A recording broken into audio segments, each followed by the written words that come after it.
So I think that as teachers who want to help our students enjoy learning and learn as effectively as possible, we want to try to capitalize on those intrinsic relevancies.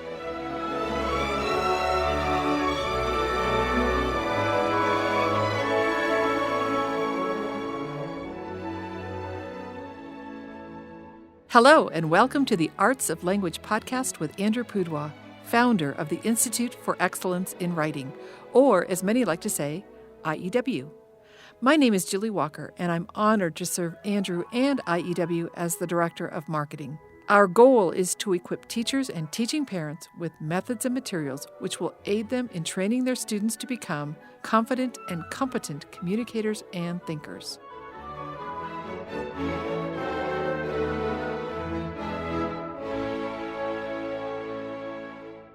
Well, Andrew, the months are clipping along. Here we are in November.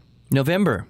Is there anything special about November? We actually consulted the calendar before we hit record and found a few interesting topics that we could discuss, none of which we're actually going to discuss because they're not relevant. Oh, well, it's always nice to know what could have been. We could have talked about National Historic Bridges Awareness Month. Historic Bridges Awareness Month. Yes, and I find this fascinating just because I have, as you know, a bridge phobia. So if the bridges are too high, I don't want to go over it. So well, you probably like those covered bridges. I do. Because you can't see. It's like more like being in a tunnel than on a bridge. Exactly. I'm like those horses. If you put blinders on me, I'm happy.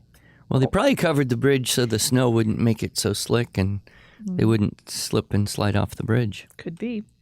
It's also No Shave November. So I know. That happens around here a lot. All these guys just start looking so scruffy. Right. All right. We can live through. This is National Role Models Month. National Role Models Month. Yes. So you think about your role model, someone that you want to be when you grow up, and you, I suppose, write them a thank you letter or something. I think that would be a good thing. Oh. Yeah. We could play on that a little bit. We could play on that a little bit, yes. Ironically, it's also National Roasting Month. Now, we haven't decided if that's roasting coffee or roasting people, as in or maybe roasting meat. Or maybe roasting meat could be. Yeah. So it's National Roasting Or Month. maybe all roasting.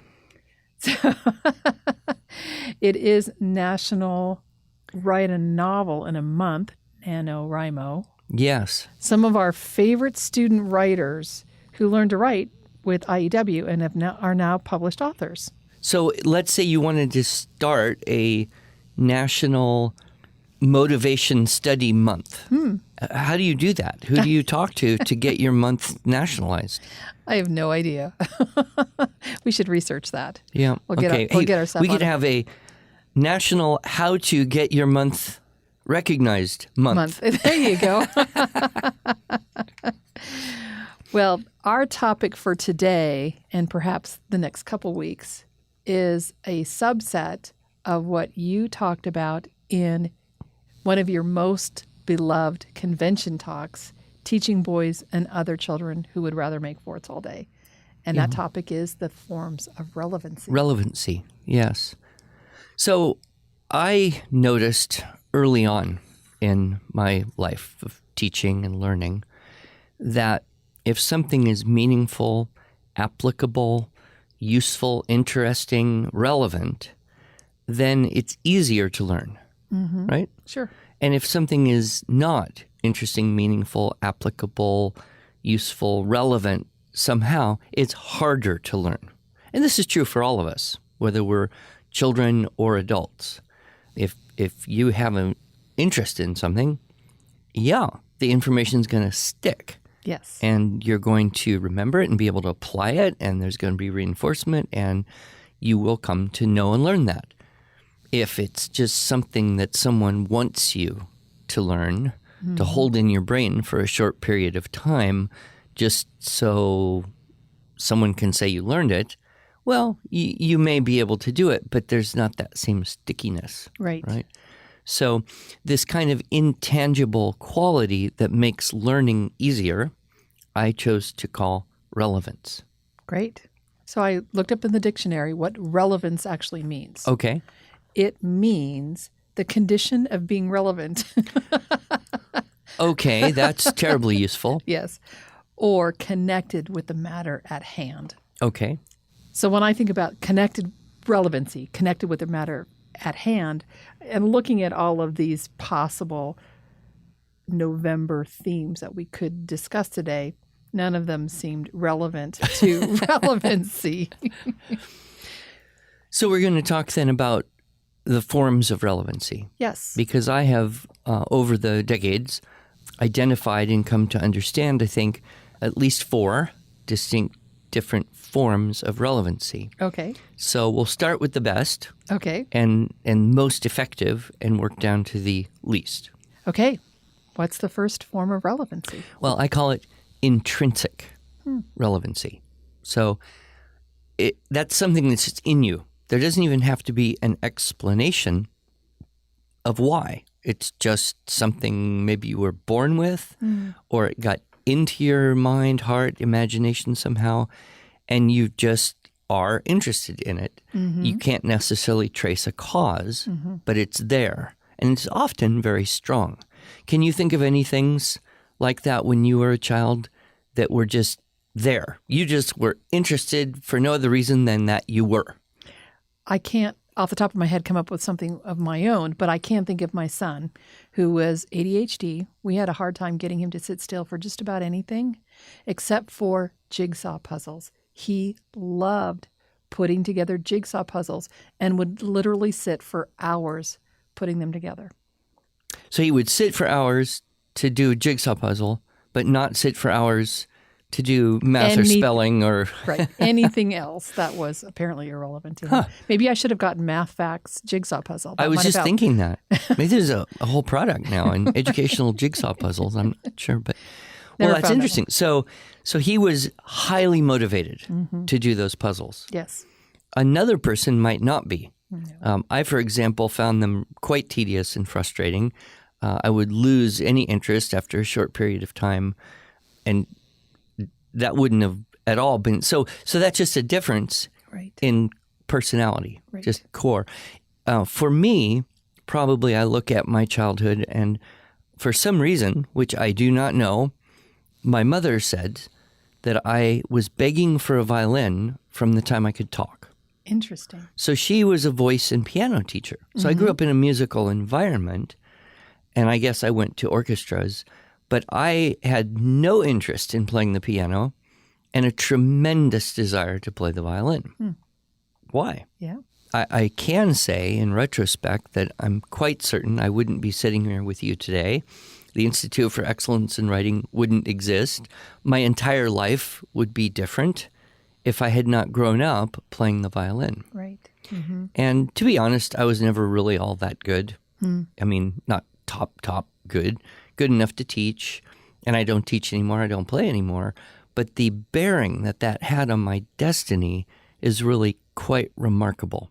So there was something deep in my soul. Somehow there was this drive to play the violin that was an essential point in the road for my whole destiny, and all the things that exist because of that. So I'm grateful to my mother, who is willing to cater to that, to say, okay, he wants a violin, we'll find him a violin teacher and we'll do this. And so I grew up playing the violin. I think there's some relevancies that we see that are sometimes even based on boys and girls. Sure. I mean, I think if you were to go out and kind of pull random 10, 11-year-old boys and find out what interests them, there would be some kind of universal things: weaponry, tools, cars, machines. You know, I have a grandson who at 2 years old, was all he wanted to do was learn about machines, big, mighty machines, bulldozers and excavate. He knew the word backhoe at 2 years old, you know, and dump trucks. And, you know, why? Why? Where did that come from? It certainly wasn't his mother's fascination. It wasn't his father's fascination, but it's in his soul. It's part of who he is. So we see these things. So I think when we as we notice our children have these interests, to the degree we can bring learning opportunities to them that are consonant, that resonate with their intrinsic relevancies, then learning will happen so much more easily. Right. I always think the example of baseball and sports is interesting.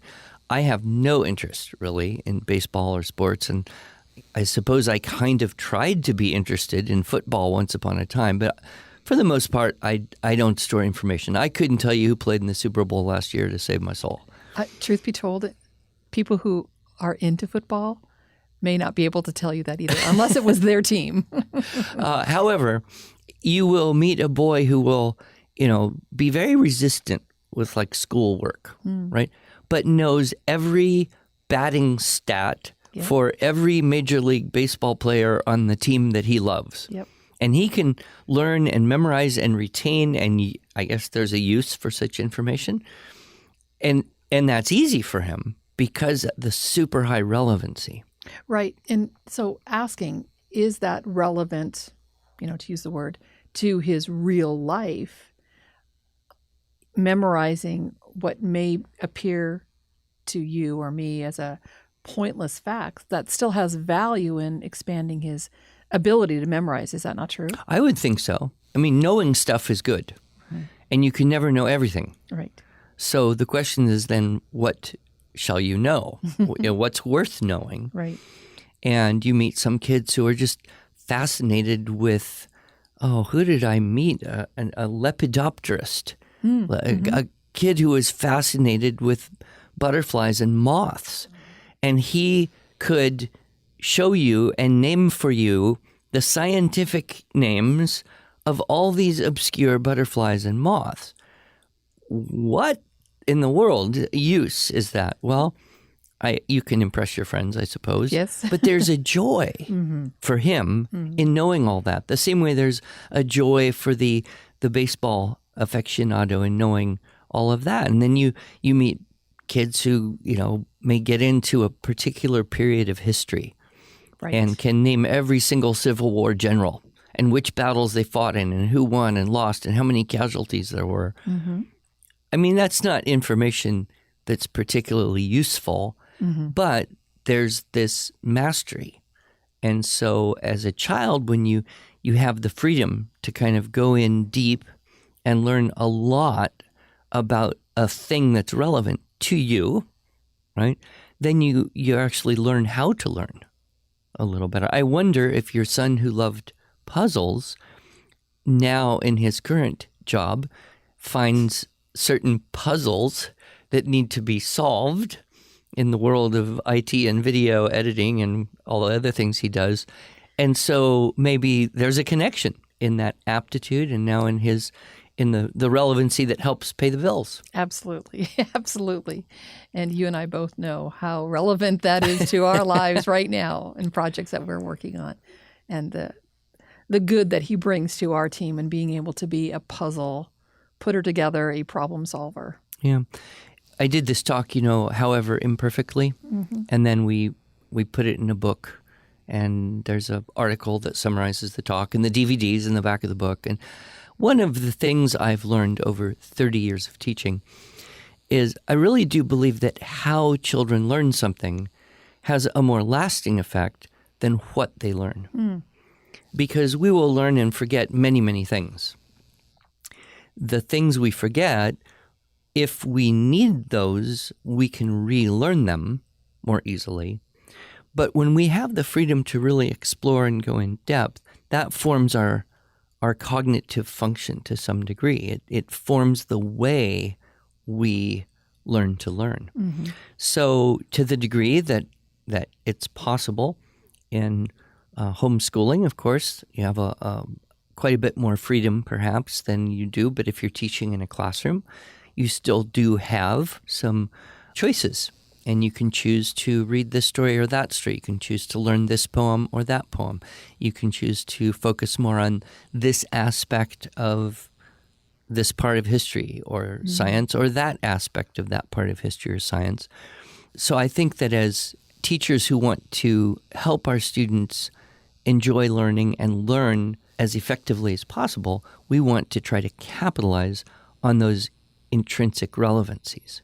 I think about the conversation we had well, just a week or so ago about Unit 4 and how going through the order of the structural models, the creative writing, back over to the facts-based writing. I think about the classroom teacher who is faced with both groups of students. Some prefer the creative, some prefer the facts-based. This is somewhat in that vein, is it not? I think so, because it's all a matter of choices, right? So Unit 4 is helping students choose. And if we say to them, well, you choose what you think is interesting, important, or relevant, that's going to be a better learning experience than if we say to them, now you try to figure out what's the most important stuff. Right. Because they may not have the tools, the life experience, the common, the general sense of it to know what's more important. And then we would have to kind of say, oh, well, that's interesting, but this is more important. Right. Whereas if they get to choose and say, well, I think that's interesting, so that's what I'll put in my little report. Okay. Hands-on structure and style, hands-off content. So it's intrinsically relevant to them and therefore more likely to last longer. Yep, I think so. And we also talked a little bit about how if you do write something, you will remember it a whole lot more than if you just read it a few times, or even if you read it and talk about it. Right. I mean, almost anything that you have represented in such a, I would use the word tedious, but that might not be, but a careful, conscious, intentional way, when you represent that information with that level of intensity, it's going to stick with you much, much more solidly than, like I said, if you just read it a couple times. Right. That's why they say, the best way to learn anything, teach it. Right. Next to that or equal to that, write about it. Mm-hmm. Now, unfortunately, we can't always cater to the interests of the child. I was just going to ask that. What if the child is really into music? I have a son who was really into music. He still had to do his math. Was I an evil mother that I forced him to do math and put down the guitar? Well, I don't know. You'd have to ask him. I'm sure as an adult, he's grateful for whatever math he's got, as we all are. But it is that case where there's always going to be a balance. Can we, and I know people who pretty much go on this extreme, what some might term unschooling, which is just basically let the student learn and study whatever they want to all day long and don't try to interfere with that or dictate that they should do something else. And that's kind of the opposite of the curriculum that has the subjects and the grade level for each subject and the schedule of what to do every day so that you finish, the textbook for each grade level in each subject. Is kind of the opposite. So I think most people discover the balance, as in many things, is in the middle. But we do have some freedom to capitalize on that intrinsic relevancy. Now, I have for many years been following and sharing some ideas from Dr. Sachs. Yes. And what his work has found is that in a classroom, if you have an all-boys class, you are much more likely to hit things that are relevant to boys. Therefore, the learning is better. In an all-girls class, you're much more able to introduce things that are likely to be more relevant to girls. So you're likely going to have better learning there. So his argument is that you generally will have a better learning environment when you separate boys and girls in schools. And he has a lot of interesting examples to that effect. One, I think, hits home with most of us because I don't know if they still do it in schools right now, but when I was in high school, we were forced to read this book, Lord of the Flies. Were you forced to read? I was not. You were not. Well, it's kind of a broken book.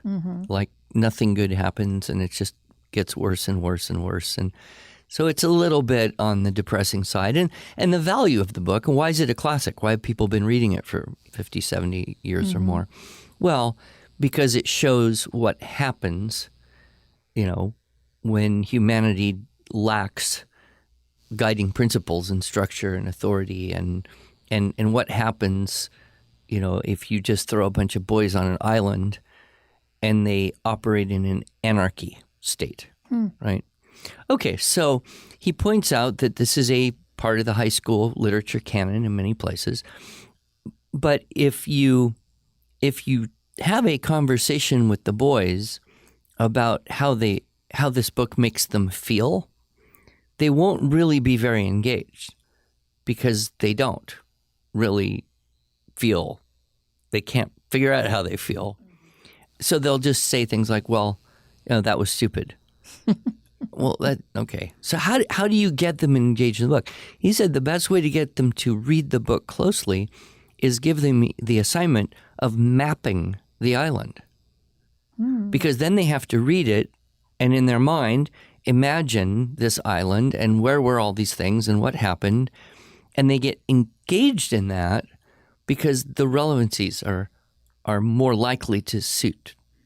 Because boys perhaps have a tendency more toward maps and understanding where things are placed geographically. Another example he uses is, I love this one. It's the Fibonacci sequence and the golden ratio. Okay. So you're probably familiar with this numerical sequence that goes 0, 1, 1, 2, 3, 5, 8, 13, 21.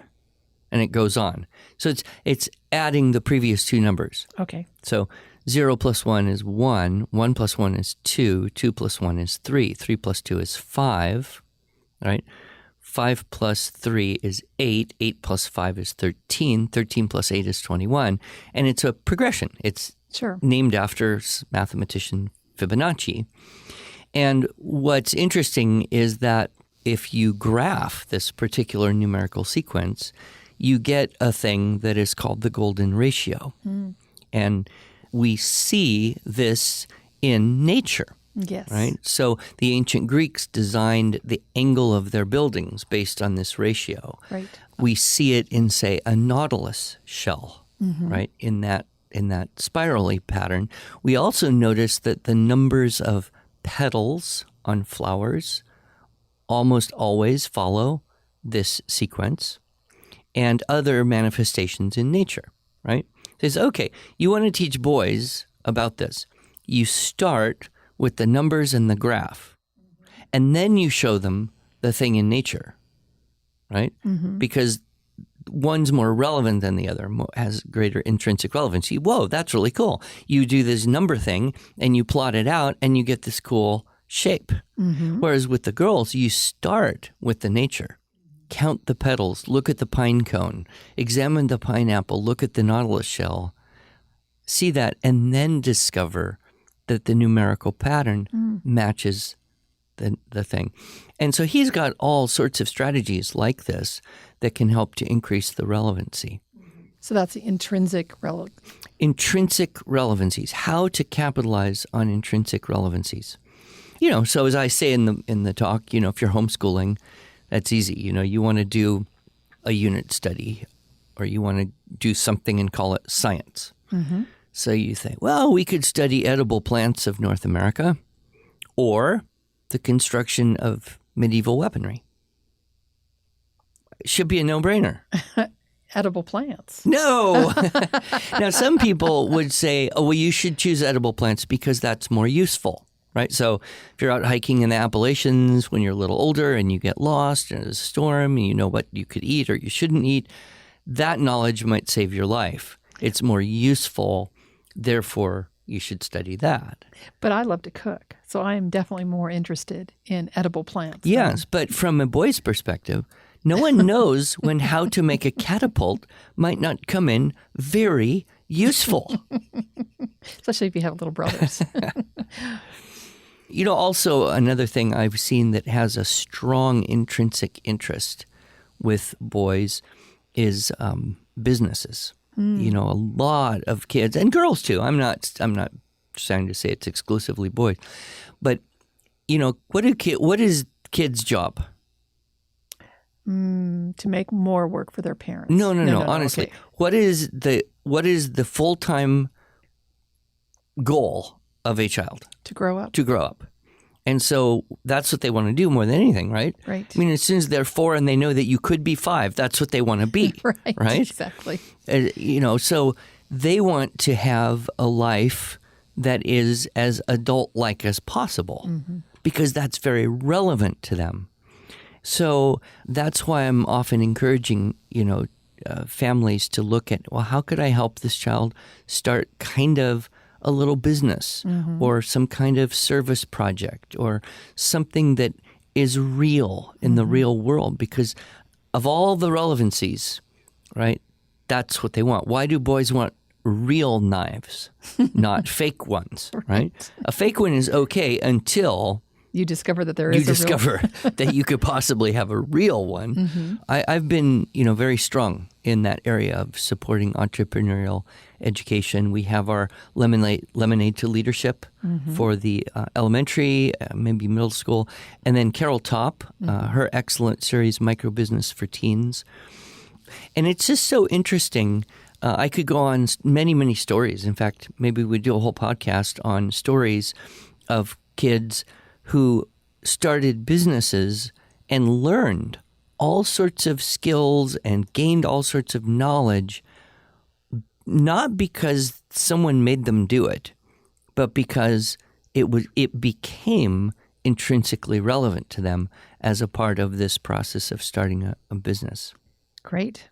So we are out of time. Okay. And we got to one form of relevancy. One of the four. One of the four. First and highest. So the first and highest. The summary cap on that is try to find out what are your children's, what are your students' intrinsic relevancies, and as much as you can, capitalize on those. Give the opportunity to maximize learning in the areas of strongest interest. All right. Sounds great.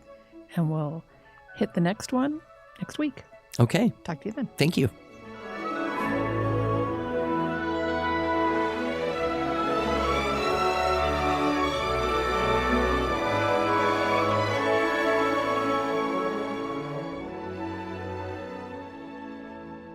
Thanks so much for joining us.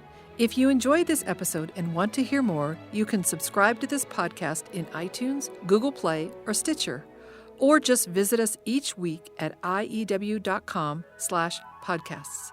Until then, on behalf of Andrew Pudewa and the team at IEW, I thank you for the privilege of allowing us to partner with you on your journey toward better listening, speaking, reading, writing, and thinking.